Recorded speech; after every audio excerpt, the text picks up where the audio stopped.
I absolutely love this title. Kyle Rittenhouse book sparks outroar. And the reason that I love it is because I understand the lexicon. You see, if Greta Thunberg publishes a book which advocates for the lowering of your living conditions, the lowering of your lifestyle, forever, like she advocates for higher taxes, she advocates for you to have difficulty traveling, she advocates for your meat to be taken away. If she does that, obviously there will be people that are upset. But almost everywhere online there's censorship, comments have disabilities, most peasants will not be able to voice the fact that they're upset.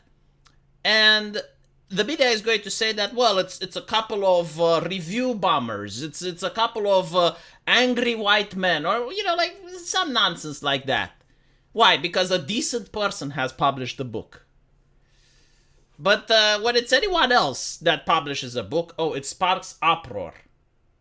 As if this is not political, as if it's not just a fringe group of crazy individuals on Twitter. No, it's literally like if you go on the street right now and you ask someone, hey, did you know that Kyle Rittenhouse published a book? Outrageous, outrageous. The thing is, like, with Greta Thunberg, like, actually almost everyone was outraged by her. At least here in Romania. I don't know how it was overseas, but here in Romania, it's like, who is this person? Like, why is the mainstream media covering her so much? Like, who is this person to say our elected representatives, how dare they, or to lecture the adults? So, Killa is releasing a book about his experiences with the news causing outrage on social media. So, 17-year-old Kyle Rittenhouse, they say what he did. I love how the article is like, Rittenhouse said the shootings were in self-defense. The teen's trial was divisive. No, the jury unanimously found him not guilty. I genuinely do not understand how they can try and muddy the water so long after the fact.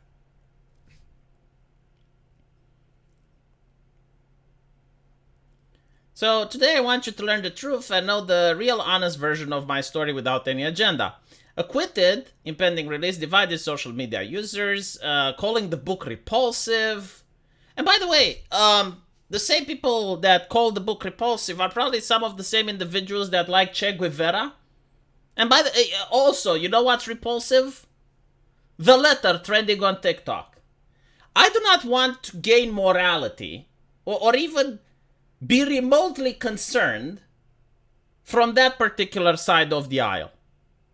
Like, if you're a collectivist and you're not disavowing, because I love this, like whenever Elon Musk tweets something, there's an army of microphones on every right-winger, but do you disavow? Or do you condemn? Do you... Yeah, you know what? Unless they disavow the letter trending on social media, unless they start disavowing Che Guevara, unless they start disavowing Karl Marx, I don't care what they think about Kille. Man is publishing a book. Don't like it, don't buy it. But the interesting thing, why I find this case to be particularly egregious, is that after the event, social media, especially places like Facebook, I think even Twitch,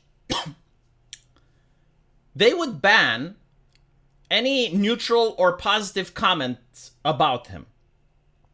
So you have the mainstream media just churning lie after lie. There were lies saying that he shot black men. None of the people got shot that night was black. But the mainstream media, I think even the Young Turks said that. Kind of funny because Anna Kasparian recently came out saying that she does believe what Kyle did was self-defense. And I'm like, okay, well, that's great and all, but why didn't you say it at the time?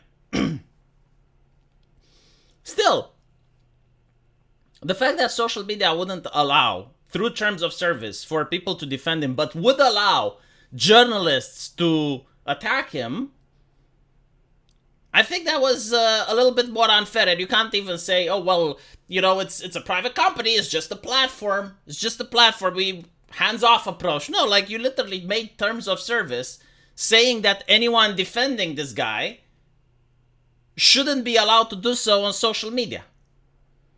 And it's very concerning because theoretically it could happen to anyone.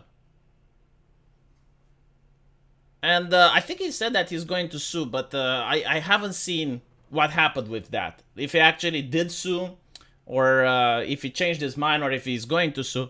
But again, it was a very disgusting behavior from the social media companies, especially Facebook.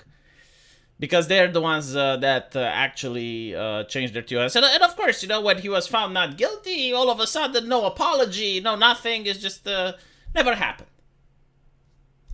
Okay, good to know. And it was also the interesting thing with, like, the arguments. It's like, oh my God, he crossed state lines. He crossed state lines with a gun. Oh, all of a sudden, the no nations, no border guys were very aware that there are state lines. No one mentioned the fact that one of the people that got shot also had the gun. Everyone is like, but why did he bring a gun at the protest? Why did he bring a gun? And literally, like, another person pulled a gun on him. But, like, no one cares about that. And most importantly, none of the fact checkers have fact checked. Did you notice that? I mean, the fact checkers are almost everywhere. The moment a Republican says something that's true, they're like, oh, no, this is actually mostly true. It's not true, it's mostly true. Fact checkers everywhere, they fact check. They haven't fact checked this shit. You know, they haven't fact checked Ana Kasparian. I think there were a couple of ladies at The View that lied about him. People that lied about the law. All of a sudden, the fact checkers were the same. Granted, it was during the pandemic. So they were very busy fact-checking other things for our personal safety. Of course. So maybe this is why, you know, if this would have happened any other time outside of the pandemic, maybe the fact-checkers would have been more careful and vigilant. To be honest, if it happened now, you would get community notes. Ooh, community notes. But yeah, so another interesting thing is, like, people are abhorred. It's like, oh, he published a book?